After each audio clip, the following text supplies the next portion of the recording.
When in the February and March of 2021, we had the storm of the earthquakes, it was followed in the March by eruption of several fissures in the Geldingadalur area of the Fagradalsfjall volcanic system.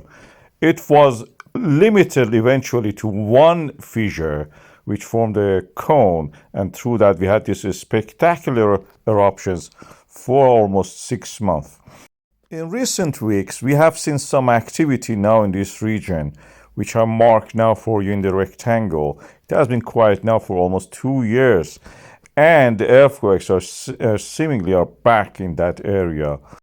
And when we look at the earthquakes with the magnitude shown as a circle and the depth of them also shown in respect to each other, we see that what we have seen in the Svartsengi Blue Lagoon volcanic system is now at a depth of 5 kilometers where earthquakes are rising, but the deeper 10 kilometer, 9 kilometer, and 8 up to 7 kilometers is the Fagradalsfjall system that we have earthquakes rise into the ground.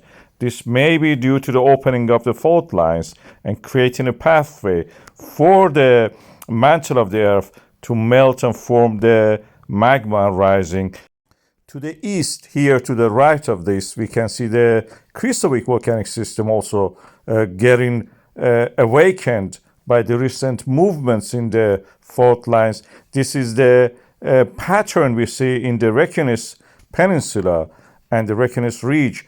Earthquakes rising from the mid-Atlantic ridge to the Reykjanes Ridge and then coming to the land like a wave.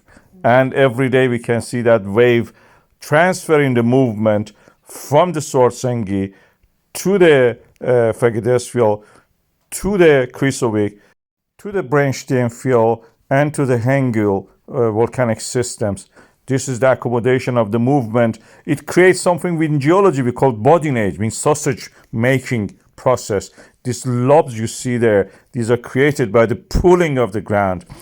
There are rifts formed, and through the gaps that the rifts create, magma can rise and find a pathway, eventually erupting to the surface. They are like vein-like structures. We had many eruptions in this area. This is again RUV, MBL cameras, as you have seen previously here.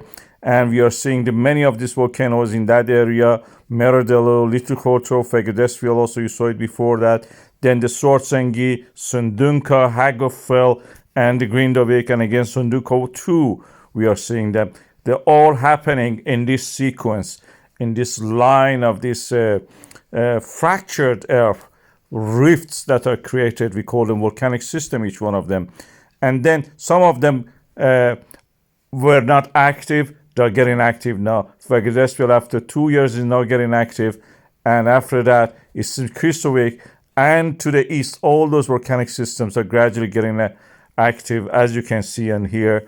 These are the systems that when one moves, magma can rise and erupt as lava at the surface between the fault lines, faces of the rocks that actually are the weakest points in the ground. The hills formed there around them. Surprisingly, all of them are surrounded by hills. These are the rifts, edges of the rift. They are the safest parts, and the valleys formed between them, which humans being prone to that, to build their structures there, are the unsafest, more dangerous places. Magma migrates to those areas, forming this volcanic system that we see. Fagradalsfjall is one of those ones which seems is going to be active, maybe over this next month or up to 6 months. Let's wait and see. This is quite possible. Fagradalsfjall has already erupted. It's already have a pathway created for the magma. It may erupt again soon.